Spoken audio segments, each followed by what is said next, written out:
नमस्कार मित्रांनो, मी गणेश बाराते माऊली डिजिटल या चॅनलमध्ये तुमचे परत एकदा स्वागत करतो। तर मित्रांनो, थंबनेल तुम्ही बघितलेलंच असेल। MKCL 2022साठी रजिस्ट्रेशन चालू आहे। तर मित्रांनो, ज्यांना MSCIT सेंटर चालू करायचे असेल त्यांच्यासाठी ही चांगली संधी आहे। 2022साठी MKCLचे रजिस्ट्रेशन चालू झालेले आहे। त्याची प्रोसेस काय आहे, डॉक्युमेंट काय लागणार आहे, वेबसाईट कोणती आहे, हे सर्व तुम्हाला मी या व्हिडिओमध्ये सांगणार आहे। तर व्हिडिओ शेवटपर्यंत बघा। चॅनलवरती नवीन असाल तर सबस्क्राईब करा आणि व्हिडिओ जर तुम्हाला आवडला तर लाईक करायला विसरू नका। तर मित्रांनो, सर्वात अगोदर तुम्हाला गुगल क्रोमवरती यायचं आहे। गुगल क्रोममध्ये आल्यानंतर या ठिकाणी MKCL रजिस्टर MKCL असं सर्च करायचं आहे। रजिस्टर MKCL टाईप केल्यानंतर या ठिकाणी registermkcl.org ही वेबसाईट येते एक नंबरला। त्या वेबसाईटवरती तुम्हाला क्लिक करायचं। याची लिंक मी डिस्क्रिप्शनमध्ये सुद्धा देणार आहे। त्या ठिकाणी येऊन तुम्ही डायरेक्ट या वेबसाईटवरती येऊ शकता। तर मित्रांनो, या ठिकाणी तुम्ही बघू शकता MSCIT वर्ष 2022साठी नवीन केंद्र नोंदणी सुरू झालेली आहे। त्याच्यासाठी वेबसाईट दिलेली आहे आणि कस्टमर केअरचा नंबरसुद्धा या ठिकाणी दिलेला आहे। जर तुम्हाला काही अडचण आली तर या नंबरवरती कॉल करून तुम्ही विचारूसुद्धा शकता। तर मित्रांनो, सर्वात अगोदर हे पॉपअप क्लोज करायचं आहे। त्यानंतर या ठिकाणी MSCIT 2022 हे ऑप्शन दिलेलं आहे। या ऑप्शनवरती तुम्हाला क्लिक करायचं आहे। या ठिकाणी क्लिक केल्यावर तुम्ही बघू शकता पूर्ण प्रोसेस फ्लो त्यांनी दिलेला आहे की रजिस्ट्रेशन प्रोसेस कशी असणार आहे, त्यानंतर सिलेक्शन व्हेरिफिकेशन कसं होणार आहे, ही पूर्ण प्रोसेस त्यांनी या ठिकाणी दिलेली आहे। त्यानंतर या ठिकाणी आल्यावर तुम्हाला इम्पॉर्टंट इन्स्ट्रक्शन दिलेले आहे। इम्पॉर्टंट इन्स्ट्रक्शन हे तुम्हाला पूर्ण वाचून घ्यायचे। यामध्ये तुमचं शॉप किती बाय कितीचं पाहिजे, जागा किती लागणार आहे, त्यानंतर ऑदर कंडिशन जे दिलेले आहे ते सर्व तुम्हाला या ठिकाणी वाचून घ्यायचे आहे। त्यानंतर मित्रांनो, या ठिकाणी ओपन एरिया म्हणून एक ऑप्शन दिलेलं आहे। ओपन एरिया या ठिकाणी येऊन तुम्हाला सर्वात शेवटी क्लिक हिअर जे दिलेलं आहे या ठिकाणी क्लिक करायचं आहे। तर मित्रांनो, त्यांची ओपन एरियाची लिस्ट दिलेली आहे। तर या ज्या जागा दिलेल्या आहे, हे जे लोकेशन या ठिकाणी जर तुमचं सेंटर असेल तर तुम्ही अप्लाय करू शकता। फक्त या ओपन जागेसाठीच तुम्ही अप्लाय करू शकता। या व्यतिरिक्त दुसऱ्या जागेसाठी तुम्ही MSCIT सेंटरसाठी अप्लाय नाही करू शकत। तर मित्रांनो, सर्वात अगोदर तुम्हाला या लिस्टमध्ये तुमच्या गावाचं किंवा तुमच्या एरियाचं नाव आहे की नाही हे चेक करून घ्यायचं आहे।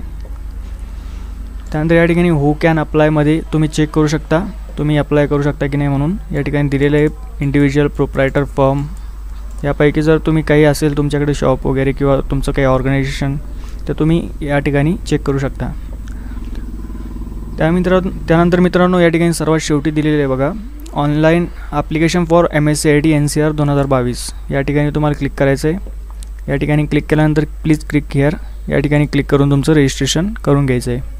क्लिक हिअरवर क्लिक केल्यानंतर या ठिकाणी तुमच्यासमोर हा फॉर्म ओपन होतो। यामध्ये सर्वात अगोदर तुम्हाला तुमच्या सेंटरचं नाव टाकून घ्यायचं आहे, ज्या नावाने तुम्ही रजिस्टर केलेलं आहे अगोदर।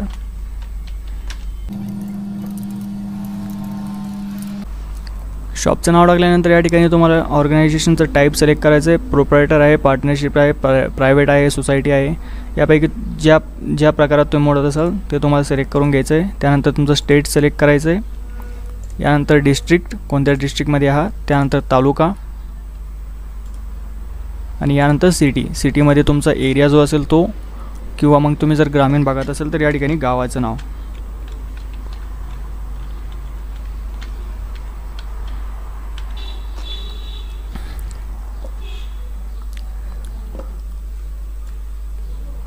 यानंतर मित्रांनो, या ठिकाणी ओनर डिटेल विचारलेले आहे। जो प्रोप्रायटर असतो त्याचे डिटेल तुम्हाला या ठिकाणी टाकायचे आहे। शॉपचा प्रोप्रायटर जो असेल तो, किंवा जर तुमचं प्रायव्हेट लिमिटेड असेल किंवा पार्टनरशिप असेल तर या ठिकाणी तुम्हाला तुमच्या शॉपचं नाव किंवा जो डायरेक्टर असेल, CEO असेल, चेअरपर्सन जो असेल त्यांचं नाव या ठिकाणी टाकायचं आहे।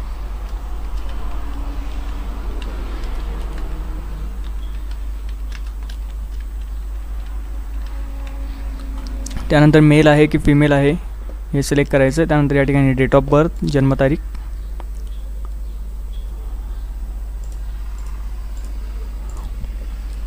यानंतर रोल, म्हणजे ज्या व्यक्तीचं नाव तुम्ही या ठिकाणी टाकलेलं आहे तो व्यक्ती या ठिकाणी पार्टनर आहे, डायरेक्टर आहे, चेअरमॅन आहे, हे तुम्हाला एक सिलेक्ट करून घ्यायचं आहे। त्यानंतर ईमेल ID कॉन्टॅक्ट डिटेलमध्ये,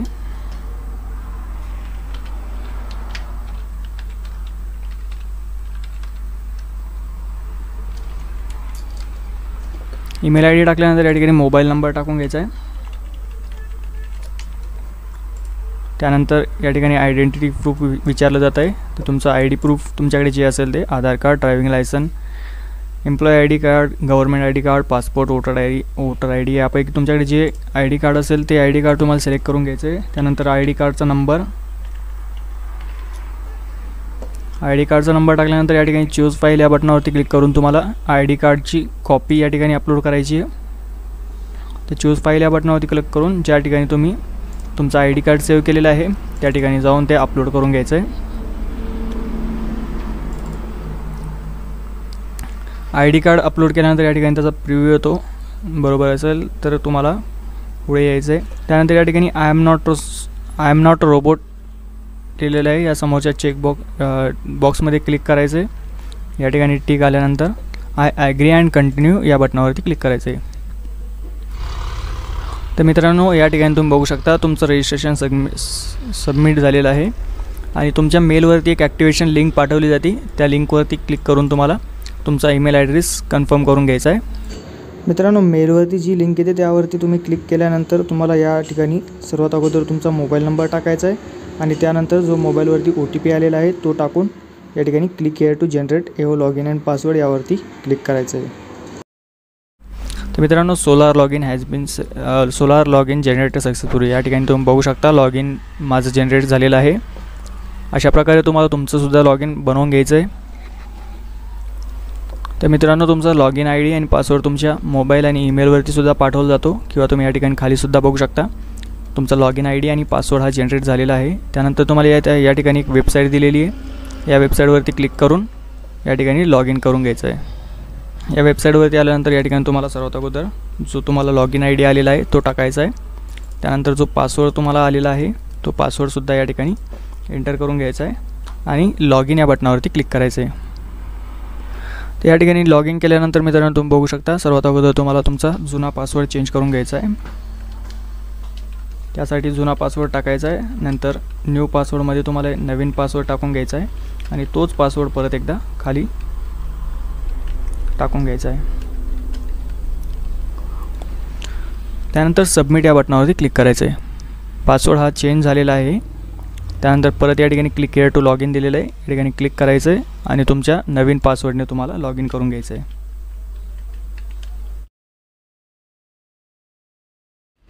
तर मित्रांनो, लॉगिन झाल्यानंतर तुमच्यासमोर असं एक पेज येतं. या ठिकाणी तुम्हाला 1 नंबरचे जे ऑप्शन दिलेलं आहे सिलेक्ट TP यामध्ये तुम्हाला एक ट्रेनिंग प्रोव्हायडर सिलेक्ट करून घ्यावा लागतो जो तुम्हाला तुमच्या अप्रूव्हलच्या अगोदर जी एक्झाम होते त्याची ट्रेनिंग प्रोव्हाइड करतं. त्यासाठी या ठिकाणी ऑप्शन दिलेले असतात. त्यामधून तुम्हाला जो ट्रेनिंग प्रोव्हायडर पाहिजे असेल तो तुम्ही या ठिकाणी सिलेक्ट करून घेऊ शकता.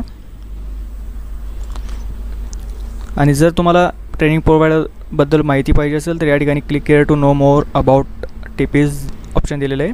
या बटनावरती क्लिक करून तुम्ही जो ट्रेनिंग प्रोव्हायडर तुम्ही सिलेक्ट करणार आहे त्यांची माहितीसुद्धा या ठिकाणी बघू शकता. जर तुम्हाला काही क्वेरी असेल तर त्यांना या ठिकाणी कॉल करून किंवा मेल करून तुम्ही विचारू शकता. त्यानंतर मित्रांनो, ट्रेनिंग प्रोव्हायडर सिलेक्ट केल्यानंतर या ठिकाणी तुम्हाला सिलेक्ट UI या बटनावरती क्लिक करायचं आहे आणि सर्वात खाली येऊन या ठिकाणी जो बॉक्स दिलेला आहे यावरती क्लिक करायचं आहे आय ॲग्री. त्यानंतर सबमिट या बटनावरती क्लिक करायचं आहे. तर या ठिकाणी बघू शकता UI सबमिटेड सक्सेसफुली. या ठिकाणी तुम्हाला ओके या बटनावरती क्लिक करायचं आहे. या ठिकाणी मित्रांनो स्टेटसमध्ये तुम्हाला दाखवतं आहे रिव्ह्यू टर्म्स अँड कंडिशन. म्हणजे आता तुम्हाला टर्म्स अँड कंडिशन बघायचे आहे त्यासाठी रिव्ह्यू टर्म्स अँड कंडिशन या बटनावरती तुम्हाला क्लिक करायचं आहे. या बटनावरती क्लिक केल्यानंतर तुमच्यासमोर टर्म्स अँड कंडिशन येतात. या सर्व टर्म्स अँड कंडिशन तुम्हाला वाचून घ्यायचे आहे आणि सर्वात खाली ॲग्री अँड सेव्ह या बटनावरती क्लिक करायचं आहे. त्यानंतर मित्रांनो या ठिकाणी डिक्लेअर ॲड्रेस डिटेल या बटनावरती तुम्हाला क्लिक करायचं आहे. या ठिकाणी आल्यानंतर या ठिकाणी तुम्ही पूर्ण माहिती एकदा चेक करून घ्यायची आहे. तुमच्या सेंटरचं नाव, डिस्ट्रिक्ट, तालुका, गावाचं नाव, या ठिकाणी तुम्ही पूर्ण पत्ता तुमचा टाकू शकता. या ठिकाणी पत्ता टाकल्यानंतर या ठिकाणी तुम्हाला लँडमार्क सिलेक्ट करून घ्यायचं आहे. जवळचं जे लँडमार्क असेल ते.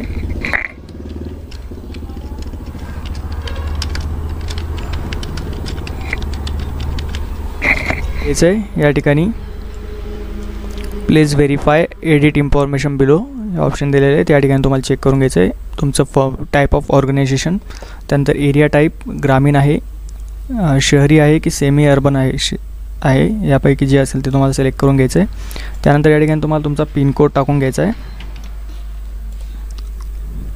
त्यानंतर या ठिकाणी विचारलं जातं प्रिमायसेस ऑक्युपन्सी, म्हणजे स्वतःचं जागा ही तुमची स्वतःची आहे की रेंटवर आहे हे तुम्हाला सिलेक्ट करून घ्यायचं आहे। जर स्वतःची असेल तर या ठिकाणी काही विचारलं जात नाही, जर रेंटवरती असेल तर या ठिकाणी तुम्हाला ओनरचं नाव विचारलं जातं आणि ॲग्रीमेंट, तुमची जी रेंट ॲग्रीमेंट असते त्या ॲग्रीमेंटची स्टार्टिंग डेट आणि एंडिंग डेट या ठिकाणी टाकून घ्यायची।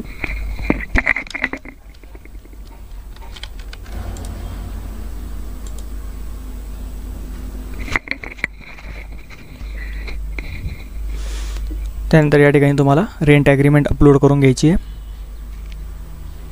त्यासाठी या ठिकाणी तुम्ही बघू शकता JPEG किंवा PDF फाईलमध्ये तुम्हाला अपलोड करायची आणि 1 MB पेक्षा जास्त साईज नसायला पाहिजे। या ठिकाणी अपलोड करण्यासाठी चूज फाईल या बटनावरती क्लिक करायचं आहे। त्यानंतर ज्या ठिकाणी तुम्ही रेंट ॲग्रीमेंट सेव्ह केलेली आहे ती तुम्हाला सिलेक्ट करून घ्यायची आहे।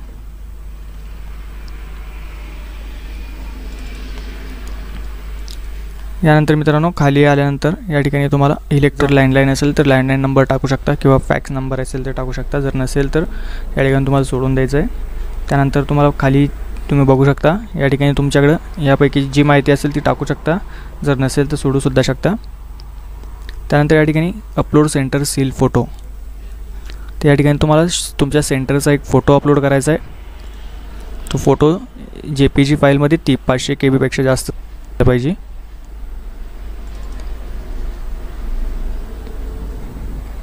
या ठिकाणी फोटो अपलोड केल्यानंतर तुम्हाला या मॅपमध्ये हा जो पॉईंट दिलेला आहे हा पॉईंट ज्या ठिकाणी तुमचं सेंटर आहे त्या ठिकाणी लोकेट करायचं आहे।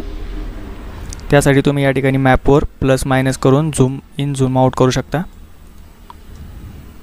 अरे तुम्हाला तुमच्या सेंटरचं एक्झॅक्ट लोकेशन या ठिकाणी टाकायचं आहे। लोकेशन टाकल्यानंतर या ठिकाणी खाली सेव्ह या बटनावरती क्लिक करायचं आहे। त्या ठिकाणी तुम्ही बघू शकता तुमच्या डिटेल ह्या सेव्ह झालेल्या आहे।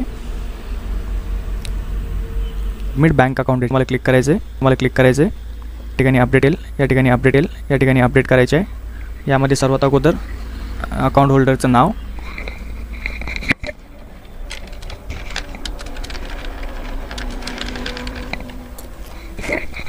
त्यानंतर बँक अकाउंट नंबर,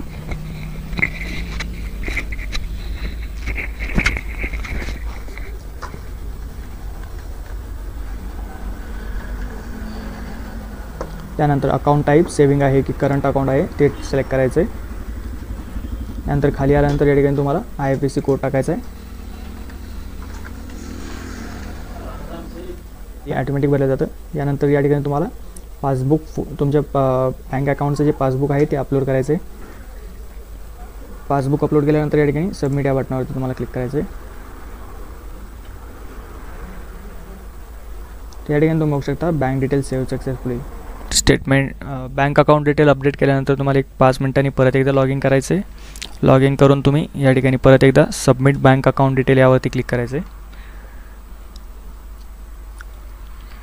या ठिकाणी आल्यावर तुम्ही बघू शकता या ठिकाणी तुम्ही जे पासबुक अपलोड केलेले ते दाखवत आहे, त्यानंतर तुमचं नाव अकाउंट नंबर जे तुम्ही टाकलेलं आहे ते दाखवत आहे। या ठिकाणी सर्वात खाली आल्यानंतर जर तुम्हाला यामध्ये काही करेक्शन करायचं असेल तर एडिट बँक डिटेल यावरती क्लिक करून तुम्ही करेक्शन करू शकता। जर सर्व डिटेल ओके असेल तर या ठिकाणी सेव्ह अँड कंटिन्यू या बटनावरती क्लिक करायचं आहे आणि ओके या बटनावरती क्लिक करायचं आहे। तर मित्रांनो या अशा प्रकारे तुमच्या बँक डिटेलसुद्धा सेव्ह होऊन जातात। यानंतर नेक्स्ट स्टेप दिलेली रिकमेंडेशन यावरती तुम्हाला क्लिक करायचं आहे। तुम्ही तुमच्या मेन स्क्रीनवरती येतात, होम पेजवरती येतात। या ठिकाणी तुम्ही बघू शकता स्टेटस रिकमेंडेशनमध्ये आहे। तर हे रिकमेंडेशन जो आपला ट्रेनिंग प्रोव्हायडर असतो तो रिकमेंडेशन करत असतो। तर इथपर्यंत तुम्हाला पूर्ण स्टेप ह्या कंप्लीट करून घ्यायचे आहे। यानंतर जर तुम्हाला तुमचं स्टेटस बघायचं असेल तर लॉग इन करायचं आहे। या ठिकाणी तुम्हाला स्टेटस दिसतं किंवा तुम्ही स्टेप बाय स्टेप स्टेटस बघण्यासाठी या ठिकाणी MSCIDचा जो आयकॉन दिलेला आहे यावरती तुम्हाला क्लिक करायचं आहे। या ठिकाणी तुम्ही बघू शकता तुमचा कुठपर्यंत ॲप्लिकेशन आलेलं आहे। त्या ठिकाणी रिकमेंडेशन बाय TP पेंडिंग आहे। यानंतर ट्रेनिंग प्रोव्हायडरने रिकमेंडेशन दिल्यानंतर या ठिकाणी तुमची पुढची प्रोसेस चालू होऊन जाईल। तर मित्रांनो अशा प्रकारे तुम्हाला हा फॉर्म पूर्ण भरून घ्यायचा आहे। यामध्ये जर तुम्हाला काही क्वेरी असेल, काही प्रॉब्लेम येत असेल तर मला कमेंट करा. जर तुम्ही चॅनलवरती नवीन असाल तर चॅनलला सबस्क्राईब करायला विसरू नका. आणि जर तुम्हाला व्हिडिओ आवडला असेल तर लाईक आणि शेअर नक्की करा. धन्यवाद.